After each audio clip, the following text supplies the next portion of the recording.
Si tiene una Biblia, puede estar buscando Isaías capítulo 6. Vamos a empezar en Isaías capítulo 6, pues estamos estudiando un poco de la teología, un estudio sobre la persona y las obras de Dios. Y empezamos hace 8 días, empezamos a ver los atributos de Dios. Si queremos hablar de Dios, sabemos que nuestro Dios es una persona. Nuestro Dios no es una fuerza impersonal, no es un hidro, digamos, una invención de los hombres.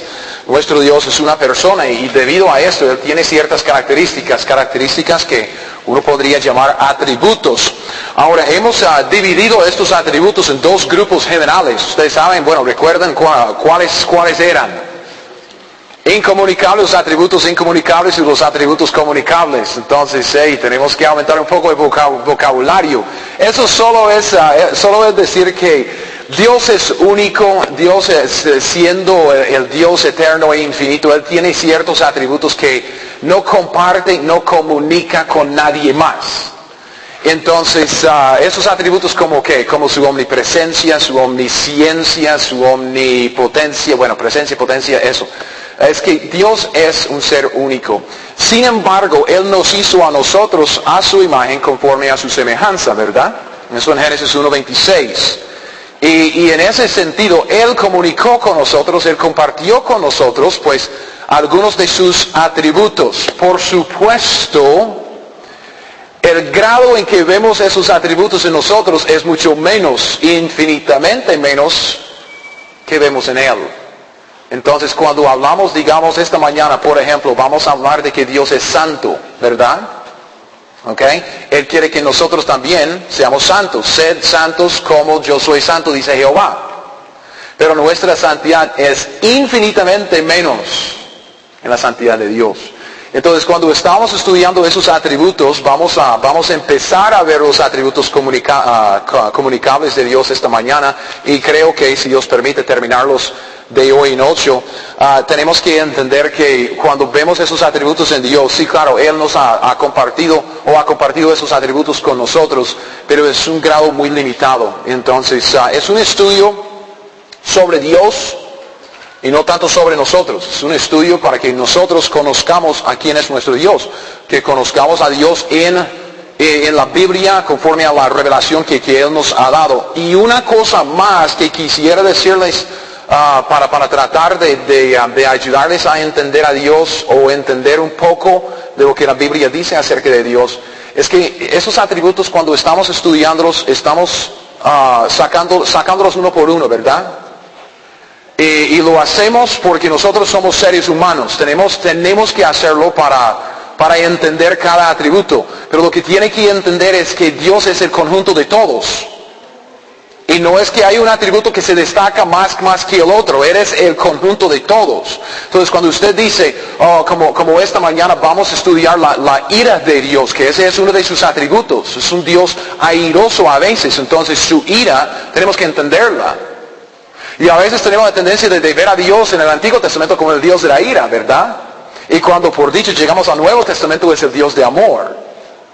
Pero no es así, porque Dios es amor, pero también es luz. Entonces vemos esa parte de la ira y del amor de Dios en conjunto. Es que Dios, es una persona y no solamente como que tiene un atributo aquí, otro atributo como si fueran partes. No, es todo su ser.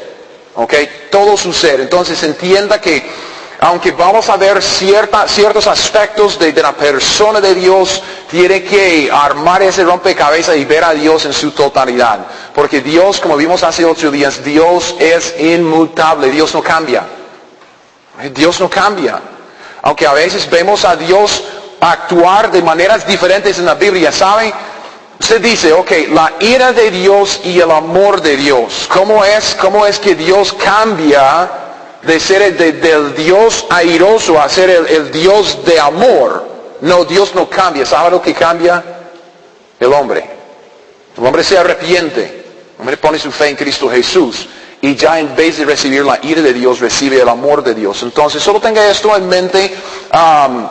Mientras que estemos estudiando esos atributos comunicables, porque es importante. Ahora, esos atributos comunicables, los atributos que Dios ha compartido con nosotros, son bastantes. ¿Okay? No vamos a verlos todos, vamos a tomar este domingo y si Dios permite el siguiente para ver esos atributos y luego seguir con nuestro estudio. Pero también, aún no viendo todos los atributos comunicables de Dios, porque son muchos, tenemos que dividirlos. Porque los pocos que vamos a ver también es demasiado para un domingo y queremos desarrollar cada uno en poco. Solo vamos a ver 3 esta mañana. Y de hoy en 8 vamos a terminar de ver esos atributos que Dios ha compartido con nosotros. Y también les doy un aviso. Esta mañana empezamos con los atributos más negativos. Y es a propósito. Así es como tenemos que entender a Dios. Si nosotros no entendemos lo más negativo, no vamos a entender lo más positivo. Y obviamente vamos a ver también lo negativo y lo positivo en este estudio. Pero por ejemplo, si usted no entiende la ira de Dios, usted jamás podrá entender el amor de Dios. Si no tiene una idea de la ira de Dios, para usted Dios es como el gran San Nicolás que le da a usted todo lo que quiere. ¿Me entiende? Ay, pero Dios es amor. Entonces me perdona aquí, me perdona allá, me da eso, me da un cargo y esto y aquello. Entonces, ay, Dios me da y me da y me da y me da porque es amor. Bueno, ¿qué tal la otra parte? Que Dios también es santo, justo y también un Dios de ira. Eso es lo que vamos a ver esta mañana. De hoy en 8 vamos a tratar de agarrar todo eso que vemos esta mañana y también ver bueno, no quiero decir la otra mitad, pero la otra cara de la moneda de lo más positivo. Entonces, si usted dice, ¡wow! Pero, ¿qué hombre más negativo ese? Predicando sobre ira de Dios y todo eso. Bueno, entienda, ¿ok? El amor de Dios viene de hoy en 8. ¿Ok? Pero esta mañana vamos a ver 3 aspectos de la persona de Dios, empezando con su santidad. La santidad de Dios. Dios es santo. Y por eso quiero empezar en Isaías capítulo 6, que dice en el versículo 1, Isaías 6:1, en el año que murió el rey Usías, vi yo al Señor sentado sobre un trono alto y sublime, y sus faldas llenaban el templo, por encima de él había serafines, cada uno tenía 6 alas, con 2 cubrían sus rostros, y con 2 cubrían sus pies, y con 2 volaban. Y el uno al otro daba voces diciendo, Santo, Santo, Santo, Jehová de los ejércitos, toda la tierra está llena de su gloria. Los quiciales de la puerta se estremecieron con la voz del que clamaba, y la casa se llenó de humo. Así es nuestro Dios. Dios es santo, santo, santo. Que ustedes saben que Dios es una Trinidad, ¿verdad? Esa es otra cosa que vamos a estudiar más un poco luego, la Trinidad, que Dios es Padre, Hijo y Espíritu Santo. Entonces, santo, santo, santo. Así es nuestro Dios. Dios está separado de lo malo y dedicado a lo bueno. Si usted quiere una definición de la santidad, así es. Okay. Síganme en este estudio. Okay. Hoy está haciendo un poco de calor, el sol está pegando, entonces ya cada uno va a querer dormir. Yo no voy a permitirles dormir. Okay. Si tengo que gritarles, voy a gritarles. Pero vea, entienda que lo que estamos viendo es que la santidad de Dios va a estar ligado con su justicia, y los dos están ligados a su ira. Entonces, este estudio va como paso a paso. Dios está separado de lo malo, dedicado a lo bueno. Es separación y devoción. En términos bíblicos, Dios es santo porque está totalmente separado del pecado. Totalmente. Y él también está completamente dedicado a su propia gloria, que es el bien más sublime que hay. Dios está completamente separado del pecado, y Dios también está completamente dedicado al bien, a glorificarse a sí mismo, a lo que resulta en su gloria. Es por su santidad que Dios ama lo bueno. Dios ama lo bueno. Yo sé que eso suena muy básico. Obviamente Dios ama lo bueno, pero es importante para lo que viene luego. Vea, Dios ama lo bueno y activamente lo procura. Me explico. Cuando Dios actúa, cuando Dios se mueve, cuando vemos a Dios moviéndose, haciendo cosas en la Biblia, Dios siempre está procurando lo bueno. Siempre. Siempre. Porque es santo, completamente separado de lo malo y dedicado a lo bueno. Esto implica también que Dios aborrece todo lo malo. Si Dios está completamente dedicado a lo bueno, eso quiere decir que Él va a querer quitar todo lo malo de lo bueno, para que Él pueda quedarse con todo lo bueno, sin ni una gota de lo malo. Dios activamente se opone a lo malo. Él se separa del mal y activamente se opone a Él, porque eso es contrario a cómo Él es, y Él es santo. Vea 1 de Juan 1:5. 1 de Juan 1:5. En 1 de Juan es donde vemos la frase Dios es amor. Muchos sacan esta frase Dios es amor, se repite 2 veces en los últimos capítulos de 1 de Juan. Pero en el primer capítulo, donde quiero que vayan, 1 de Juan 1:5, vemos otra frase, como dije al principio, una frase que tenemos que entender antes de que podamos entender que Dios es amor. Y en 1:5 vemos que Dios es luz. 1:5 dice, 1 de Juan 1:5, este es el mensaje que hemos oído de Él y os anunciamos: Dios es luz y no hay ningunas tinieblas en Él.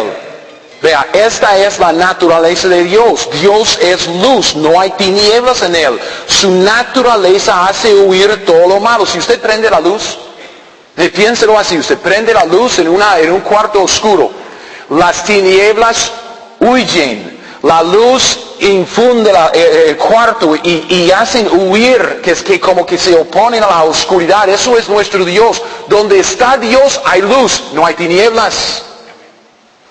Luz en todo lugar, porque Él es bueno, Él es santo. Y de esta santidad, esa separación de lo malo y la devoción a lo bueno, es la motivación principal en todo lo que Dios hace. Todo lo que Dios hace, Él está procurando lo bueno y Él está oponiéndose a lo malo para que haya luz y no tinieblas. Así es nuestro Dios. Él es santo en todo su ser, Él es santo en todos sus caminos. Eso quiere decir que todo lo que Él es, todo lo que Él hace es santo. Él es santo, santo, santo, es Dios. Solo luz, no hay tinieblas. Y esta santidad, como dije, es un atributo comunicable de Dios. Es un atributo que Él ha compartido con nosotros. Como dije, sed santos porque yo soy santo, es lo que Dios dice.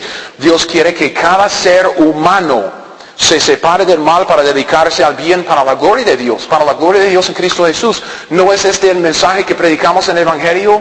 ¿Qué predicamos en el Evangelio? Arrepentimiento y fe, ¿verdad? Apartarse de las tinieblas, dedicarse a la luz, aferrarse a Cristo Jesús.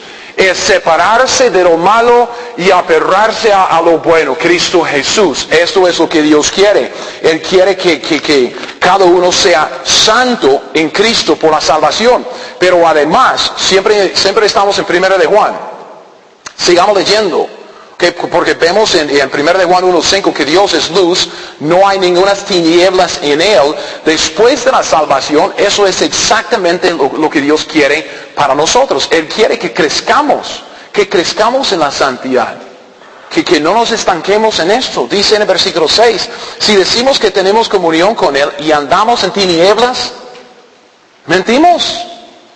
Mentimos porque Dios es luz. ¿Cómo es que uno puede decir, no, yo estoy en fornicación, yo estoy en la borrachera, yo estoy en la fiesta, yo estoy en eso, yo estoy en aquello, pero tengo a Dios y gracias a Dios porque Dios es amor? No, disculpe, Dios es luz.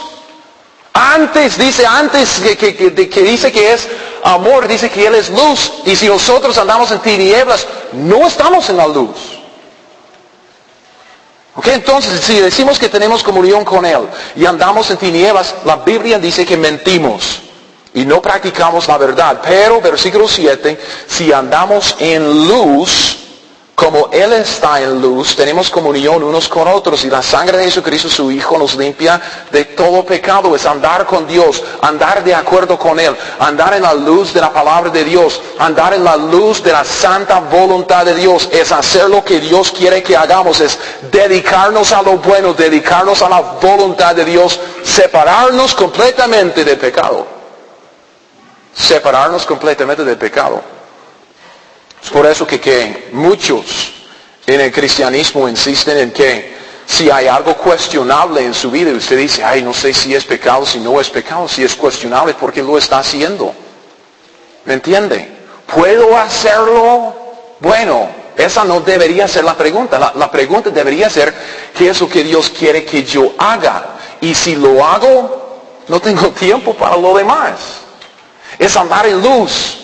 Activamente procurar lo bueno, activamente dedicarnos a la luz, a la santidad, crecer en la santidad, la separación y la devoción para poder glorificar a Dios en Cristo Jesús. Santidad. Dios es santo.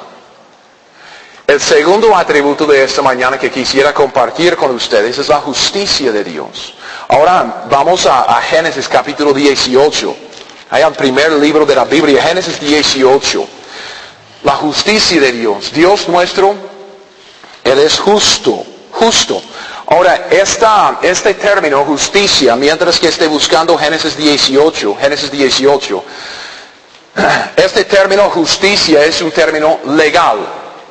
Entonces, si le ayuda a pensar así, cuando usted piensa en la justicia de Dios, piense en Dios en su papel como juez. Dios es juez justo. Cuando vemos la justicia en la Biblia, muy a menudo aparece en un contexto del juicio de Dios, el justo juicio del juez justo, justicia principalmente un término legal. Génesis 18, 25. Okay, en este pasaje Abraham está platicando con Jehová. Y Dios como que apareció a Abraham con dos ángeles y luego mandó a los dos ángeles a destruir Sodoma y Gomorra. Ustedes se acuerdan de la historia, ¿verdad? Entonces Abraham se queda con Dios y está hablando con Dios, entonces están negociando. Y lo que quiere es rescatar la vida de Lot, porque él sabe que Lot está ya entre todos los demás sodomitas, llamando a los hermanos y a saber en qué está, y está tratando de negociar con Dios para sacar a Lot de ahí. Y en el versículo 25, okay, Génesis 18, 25, la Biblia dice, bueno, Abraham hablando, dice, lejos de ti, hablando a Dios, lejos de ti el hacer tal, que hagas morir al justo con el impío, y que sea el justo tratado como el impío. Nunca tal hagas. El juez, ¿ve? Juez, justicia, juez. El juez de toda la tierra no ha de hacer lo que es justo. Y la respuesta obvia es, sí. Dios siempre hace lo justo. Siempre. Debido a la justicia de Dios, debido a que Dios es justo, Dios tiene que tratar con las personas según lo que ellas merecen. Tiene que hacerlo. Tiene que hacerlo. No tiene que hacerlo porque hay alguien obligándole a hacerlo. ¿Me entiende? Dios dice, ay, quiero perdonar a fulano, pero no puedo. ¿Me entiende? Como a regañadientes, es que tengo que actuar justamente. No, Dios quiere hacerlo. Dios es justo. Puesto que es justo, Él tiene que. Es su naturaleza. Es como decir que es imposible que Dios mienta. Usted dice, pero Dios es omnipotente, puede hacer lo que Él quiera. Exactamente. No quiere mentir, entonces es imposible que mienta. Es imposible que Dios actúe injustamente porque Él es justo. ¿Me explico? Entonces, Dios tiene que recompensar al que lo merece. Si alguien merece una recompensa, Dios es justo. Dios se la da. Porque así es Él, así es su carácter. Actuar de una manera diferente sería injusto y por lo tanto imposible para Dios. Porque Él es totalmente justo y recto siempre. ¿Me explico? Es como el niño, ¿verdad? tiene 2 niños.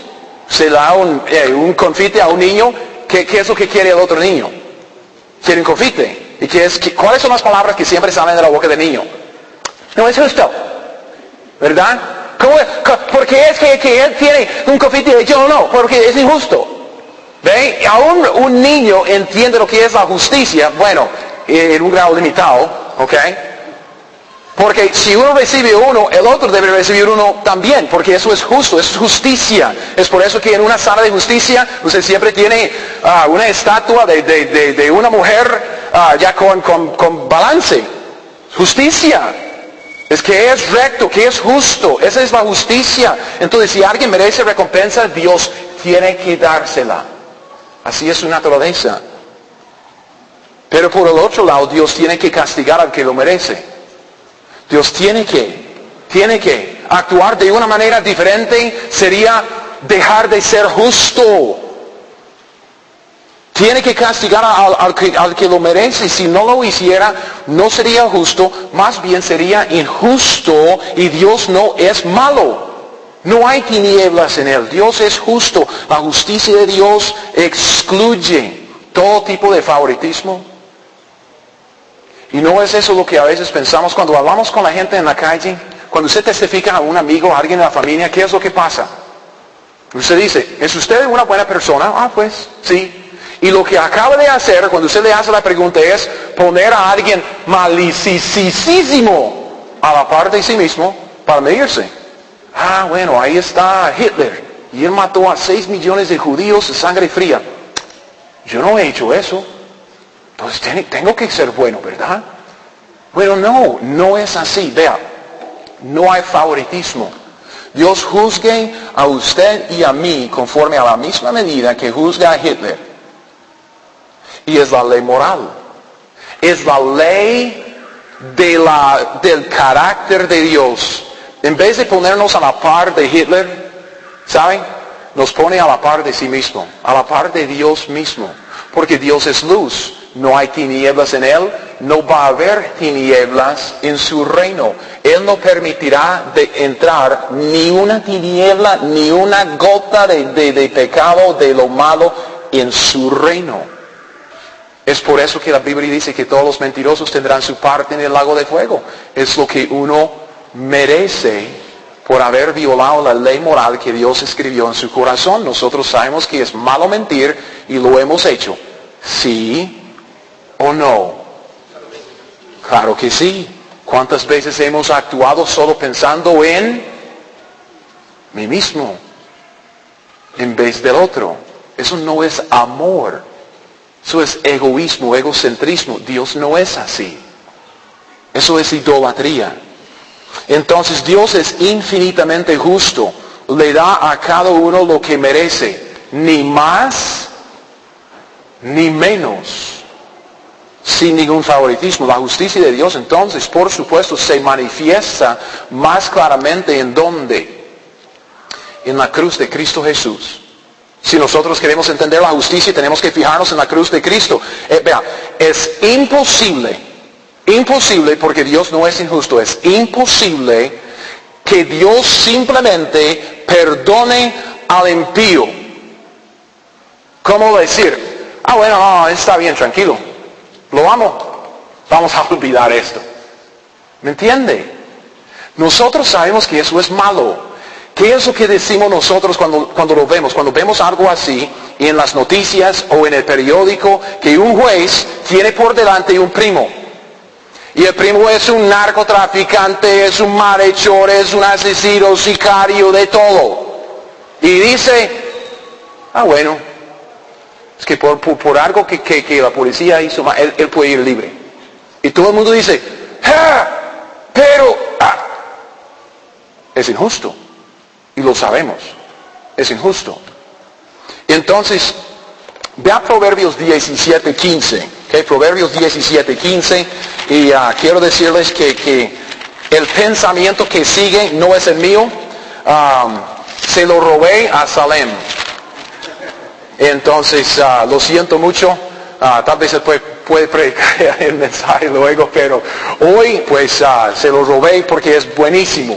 estábamos en Alajuela repartiendo tratados y yo estaba escuchándole testificar a unos chavalos sentados en una banquita y estaba usando este ejemplo, se me pegó, yo le pedí que me escribiera un artículo para la revista, entonces ahí sale en parte en la última página de su boletín, si quiere leer un poco más sobre este pensamiento. Pero vea lo que dice Proverbios 17, el versículo 15.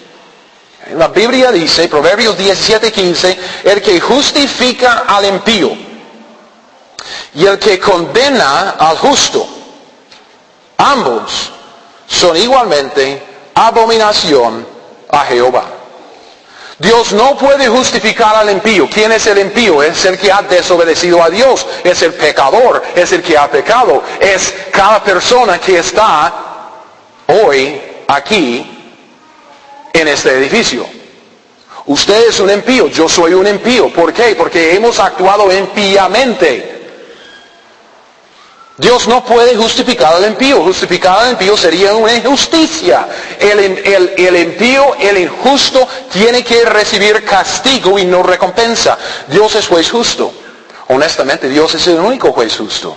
Y esto implica que cada uno que ha infringido su ley tiene que sufrir las consecuencias, tiene que pagar la multa, tiene que cancelar la deuda que tiene con Dios, puesto que el hombre ha hecho lo malo, puesto que el hombre ha desobedecido a Dios, puesto que el hombre ha violado su santa ley moral que está escrita en el corazón. El hombre merece castigo. El hombre no merece recompensa. Merece el infierno, no merece el cielo. Dios es justo. Vea, es justo, es que la multa tiene que pagarse. Me explico, este es el asunto. ¿Cuál es la multa? La paga de pecado es la muerte. Y no tanto la muerte física, porque la Biblia habla de una segunda muerte, ¿verdad? La segunda muerte, de la última separación de Dios, cuando uno es lanzado al lago de fuego, donde se manifiesta más plenamente la ira de Dios sobre el pecado y el pecador. Es ahí. No es una opción. La multa tiene que pagarse. Si el impío no sufre la muerte, Dios es un mentiroso. Y es injusto. No es santo. Pero usted sabe que Dios es santo, bueno y justo, ¿verdad? ¿Cómo puede Dios justificarnos a nosotros siendo impíos? ¿Cómo puede justificarme a mí, sabiendo que yo tengo que morir? Yo tengo que morir no solo la primera muerte, también la segunda, porque yo he violado la ley de Dios. Yo tengo que sufrir la ira. Yo tengo que llevar el castigo que Él prometió desde antes del primer pecado. ¿Cómo es posible que Dios puede seguir siendo justo y perdonarnos a nosotros los impíos? De eso se trata el Evangelio. Porque el Señor Jesucristo, nuestro sustituto inocente, yo no puedo morir en su lugar, porque yo tengo una multa que pagar igual que usted. Yo no puedo morir por usted, pero Cristo Jesús sí. ¿Por qué? Porque es Dios que se hizo hombre que nunca jamás pecó, nuestro sustituto inocente. Él pagó nuestra multa sufriendo el castigo que nosotros merecemos. Es el Evangelio. Vean 2 Corintios 5:21, que yo sé que muchos de ustedes ya conocen bien la historia del Evangelio. A mí pues siempre me gusta predicarlo porque para mí es nuevo todas las mañanas. Yo, puesto que soy tan pecador y tengo que levantarme en la mañana y encontrarme conmigo mismo otra vez con este pecador, pues es bueno pensar en lo que Cristo ha hecho por mí y lo que Cristo ha hecho por toda la humanidad. Es increíble. Vean lo que dice su Biblia en 2 Corintios 5:21. 2 Corintios 5:21. Vean lo que Dios hizo. Al que no conoció pecado, hablando de Cristo Jesús, por nosotros lo hizo pecado, para que nosotros fuésemos hechos, ¿qué? Justicia de Dios en Él. Es una sustitución. Usted es el impío porque es el pecador. Ha pecado y merece la muerte. Cristo Jesús es el inocente. Nunca pecó, nunca mereció la muerte. Pero Él, siendo el inocente, tomó su lugar para que usted pudiera tomar el suyo. El justo por el injusto, para llevarlo a Dios. Este es el Evangelio. En la cruz, Dios Padre derramó toda su ira, todo el sufrimiento, todo el dolor, toda la desesperanza que uno va a sentir en el lago de fuego por toda una eternidad. Dios derramó toda su ira sobre su Hijo hasta la última gota y Cristo pagó la multa, canceló la deuda. Siempre, en el Nuevo Testamento, ya en Romanos, vean Romanos 3. De esta manera, Dios sigue siendo justo, porque la multa se pagó, pero a la misma vez Dios llegó a ser el que justifica al impío. Vean lo que Pablo dice, él describe este mismo asunto en Romanos 3:21, que es un pasaje largo hasta el 26. Preste atención porque lo que queremos ver es en el 26, pero tenemos que leer el contexto para entenderlo. Versículo 21. Pero ahora, aparte de la ley, se ha manifestado la justicia de Dios, testificada por la ley y por los profetas, la justicia de Dios por medio de la fe en Jesucristo, para todos los que creen en Él, porque no hay diferencia. Y así es, no hay diferencia. Todos somos pecadores. Por lo tanto, todos pecaron y están destituidos a la gloria de Dios, siendo justificados gratuitamente por su gracia, mediante la redención que es en Cristo Jesús, a quien Dios puso como propiciación. Propiciación es un sacrificio. Como propiciación, por medio de la fe en su sangre, para manifestar su justicia a causa de haber pasado por alto en su paciencia los pecados pasados. Vean, versículo 26, con la mira de manifestar en este tiempo su justicia, a fin de que Él sea el justo y el que justifica al que es de la fe de Jesús. Dios es el justo, pero ahora, puesto que Él mismo pagó la multa, Él puede justificar a quien sea. Dios es santo, 100% separado de lo malo, 100% dedicado a lo bueno. Dios también es justo, nunca actúa de una manera injusta, siempre hace lo recto y lo correcto, siempre.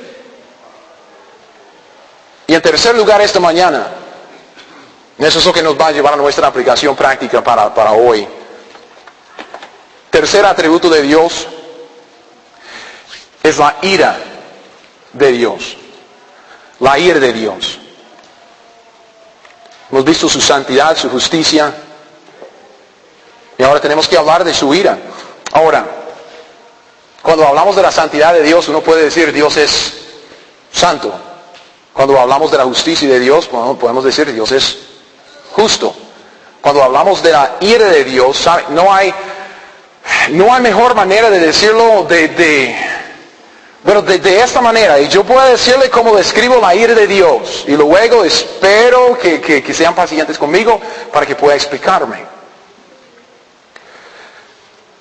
Porque no hay mejor manera de describir este atributo de nuestro Señor y Creador que decir esto. Dios detesta intensamente todo lo malo.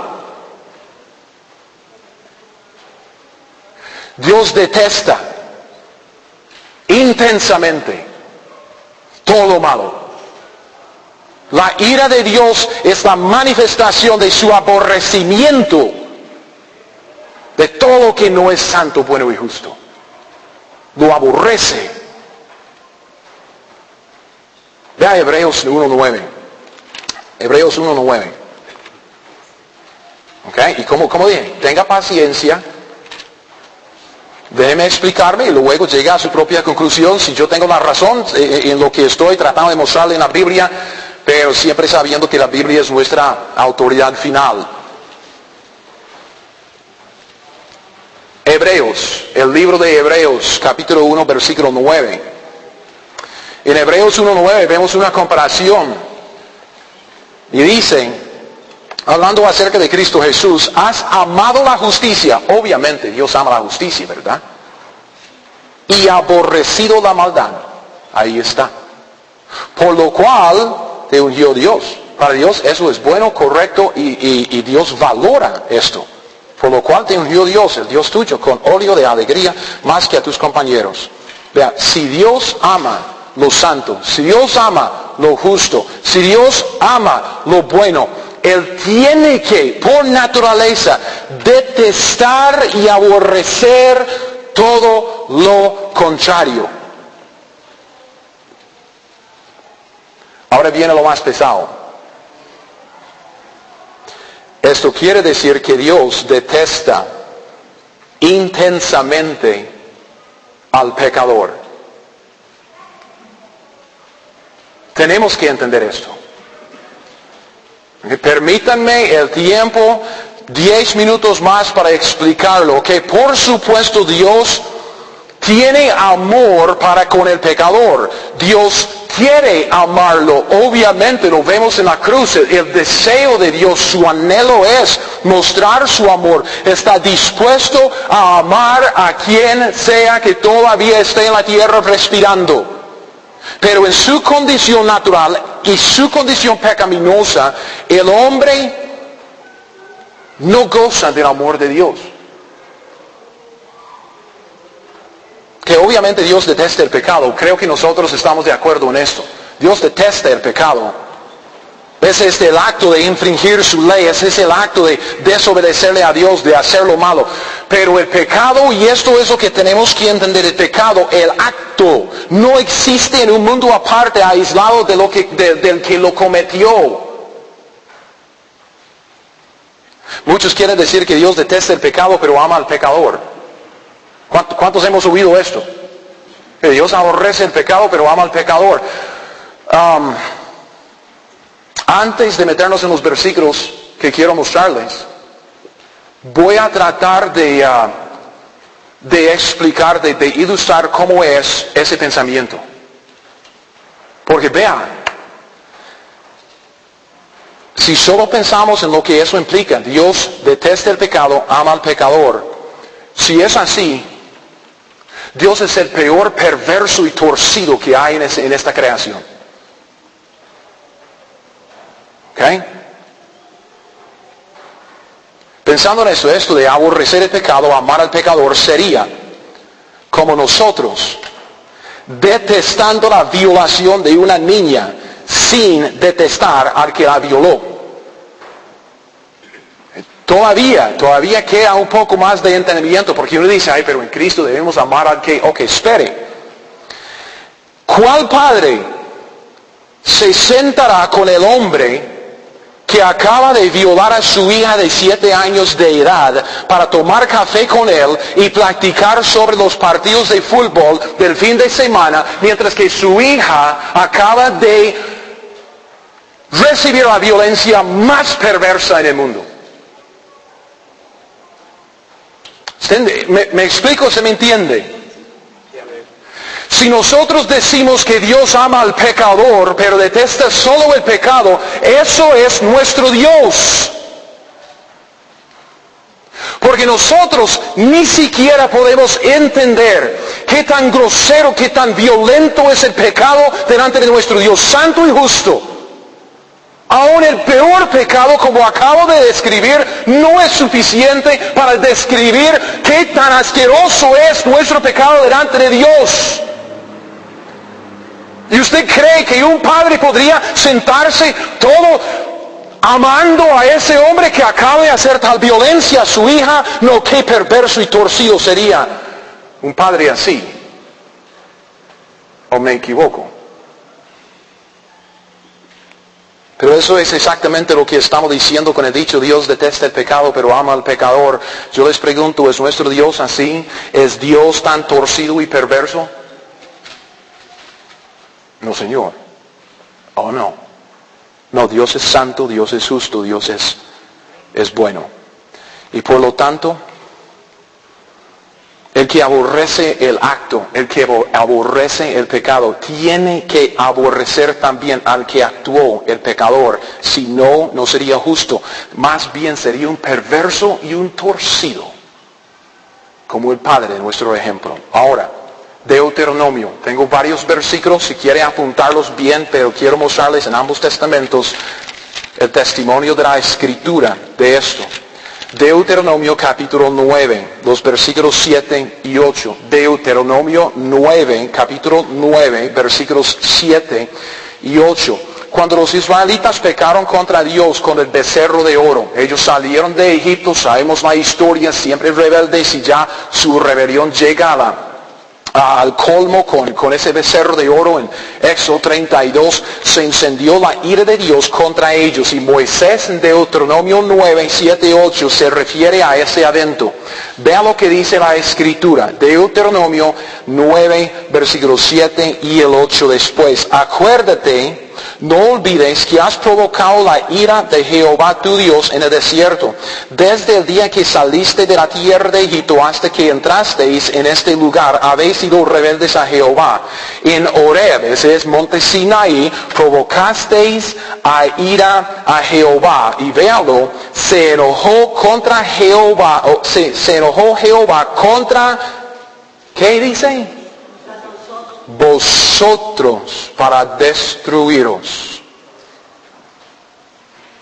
Por supuesto, Dios destruyó el becerro de oro, pero Dios quería también destruir a los que lo hicieron. Y vemos que cuando se encendió en ira contra ellos, porque ellos fueron los que lo hicieron, ellos, los pecadores. Es por eso que la Biblia dice que Dios está airado contra los impíos todos los días, que Él aborrece, detesta intensamente a todos los hacedores de iniquidad. Veamos estos versículos, Salmos. 2 en Salmos, 1 en Proverbios, Salmos 5:5. Salmos 5:5. Y luego vamos a ir al Nuevo Testamento para ver lo mismo. Salmos 5:5. Los insensatos no estarán delante de tus ojos. Aborreces, véalo, aborreces a todos los que hacen iniquidad. Cualquier iniquidad. Pero fue una mentirita blanca. Es iniquidad. Y Dios es luz y no hay tinieblas en Él. Es iniquidad. Y la Biblia dice que Dios aborrece al que hace la iniquidad, a la persona. Salmo 7:11. Salmo 7:11, Dios es juez justo y Dios está airado contra el impío todos los días. Proverbios 3:32, Proverbios, ya estamos en Salmos, un libro más adelante, Proverbios 3:32, Proverbios 3:32.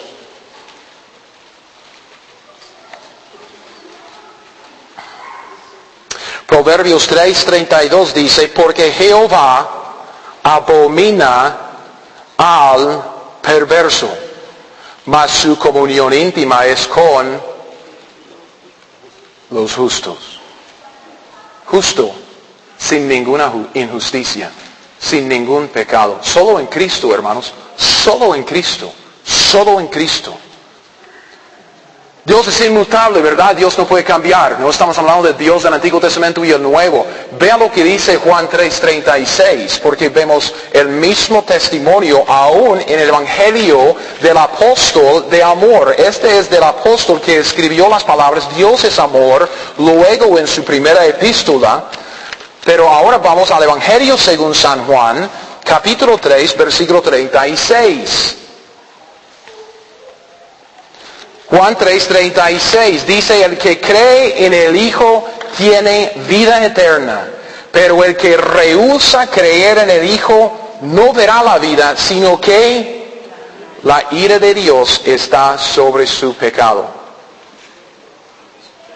¿O qué dice? La ira de Dios está sobre Él.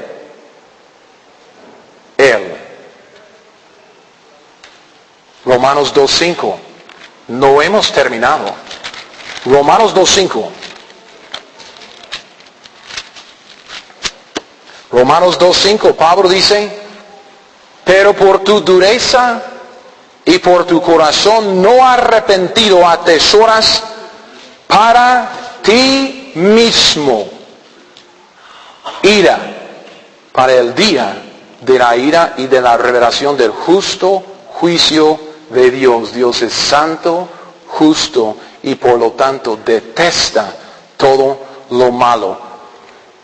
Uno más, Colosenses 3. Colosenses 3. Colosenses 3, versículos 5 y 6.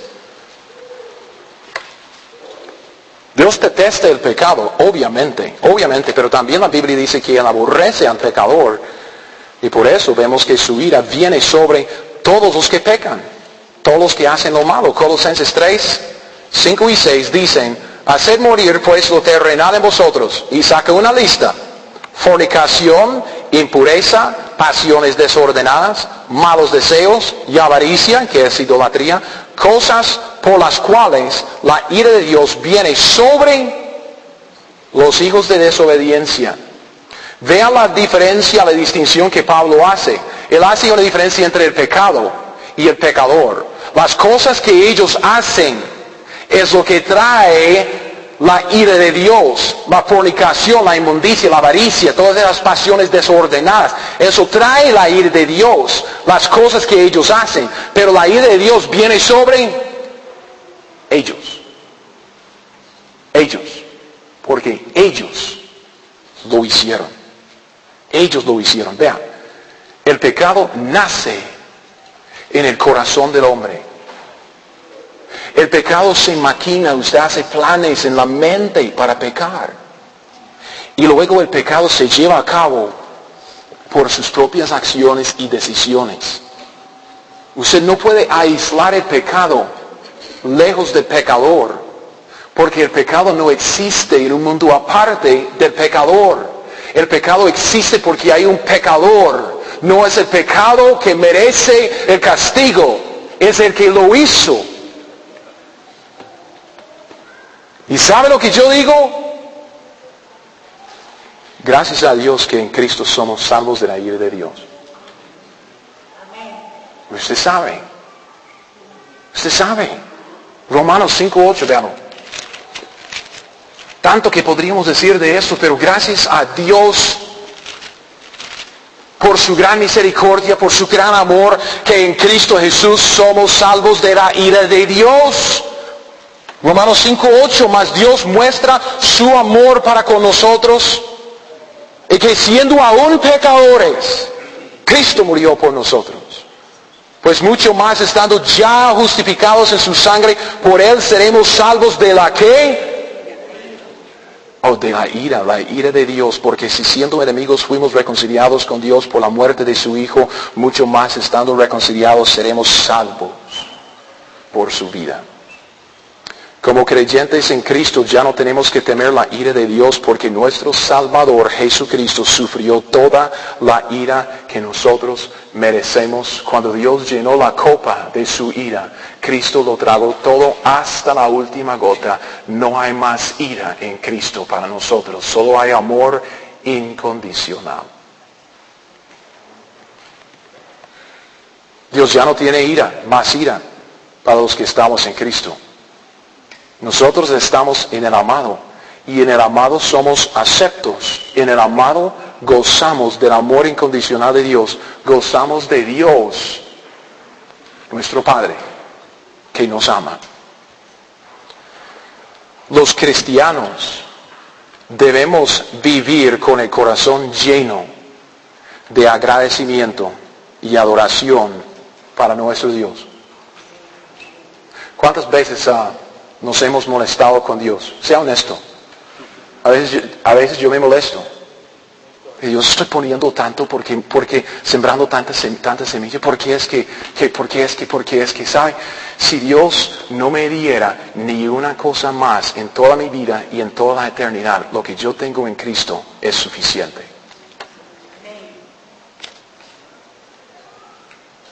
Es el perdón de todos los pecados, es la justificación en Cristo Jesús, es que Cristo llevó mi ira. ¿Qué más quiere usted? ¿Qué más quiere usted?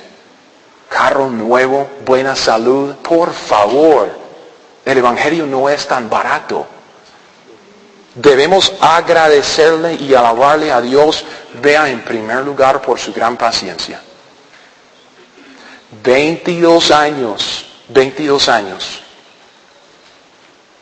Dios era paciente conmigo 22 años. Con la primera violación de su ley, yo puedo recordar del día cuando yo pequé por primera vez y lo sabía cuando violé mi conciencia teniendo 5 años. Dios debiera haberme mandado al infierno desde aquel día. Pero me aguantó por 22 años y cuando tenía 22 años me mandó un muchacho para compartir conmigo el Evangelio. Me arrepentí, puse mi fe en Cristo y Dios es tan bueno, misericordioso, que Él me perdonó todos mis pecados. Porque Él había puesto todo mi pecado en Cristo y Cristo ya pagó la multa y en Cristo soy salvo por lo que Él hizo. Paciencia. Paciencia. Y además debemos agradecerle y alabarle a nuestro Creador porque honestamente es una virtud detestar lo malo. Es bueno detestar lo malo, es correcto detestar lo malo. Vea, nosotros somos criaturas caídas. Honestamente nosotros no tenemos derecho de detestar al pecador porque somos iguales. Somos iguales. Estamos en la misma cárcel. Somos iguales, solo es que nosotros hemos recibido un perdón por la clemencia del juez. No tenemos derecho de detestar ni aborrecer a nadie, más bien debemos amar a nuestros enemigos. Pero Dios es santo, justo y bueno, es el único ser que sí puede detestar con justicia, detestar al malo. Y usted sabe que eso es bueno. Porque si Dios no detestara, si Dios no aborreciera al malo perverso, ¿cómo sería Él? Sería otro malo y perverso. ¿No es bueno servir a un Dios que es santo, bueno y justo? Piense, ¿cómo sería si Dios fuera un Dios injusto, cruel y perverso? No, queremos un Dios así. Queremos un Dios que detesta lo malo, porque así es un buen Padre. Él nos va a proteger. Él nos va a cuidar, porque Él detesta todo lo malo que puede hacernos daño. Si usted está aquí, no es un cristiano, que no deje de prestarme atención. Algunos de ustedes están aquí y no saben si murieran en este momento, si irían al cielo o al infierno.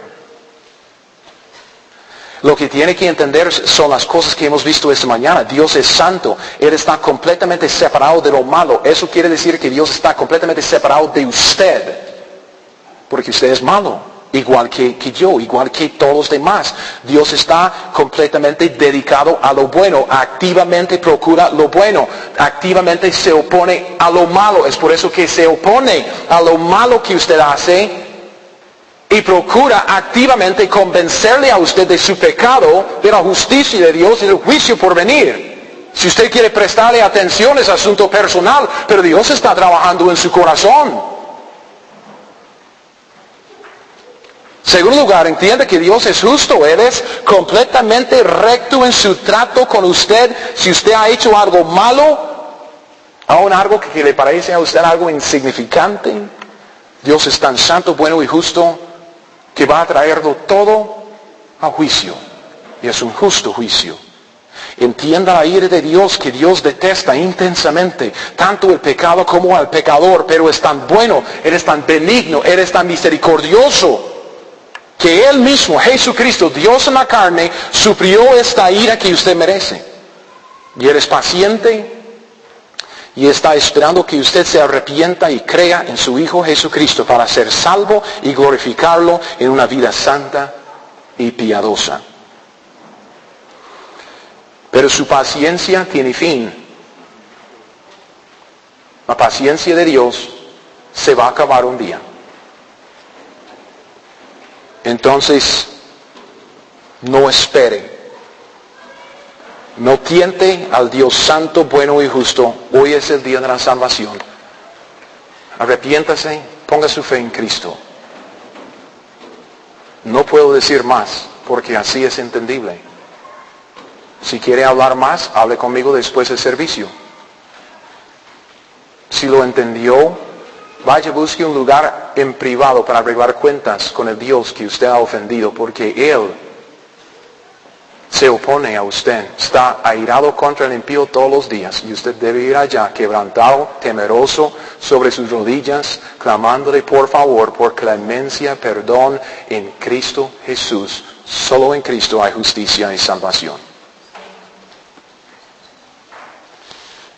Son 3 atributos más negativos que positivos. De hoy en 8 viene el amor de Dios, pero como dije, y como creo que ya entendemos, si no entendemos su santidad, si no entendemos su justicia, si no entendemos su ira, no vamos a entender su gran amor. Tenemos que ver lo negro para apreciar lo blanco. Entonces oremos. Padre, tú eres bueno.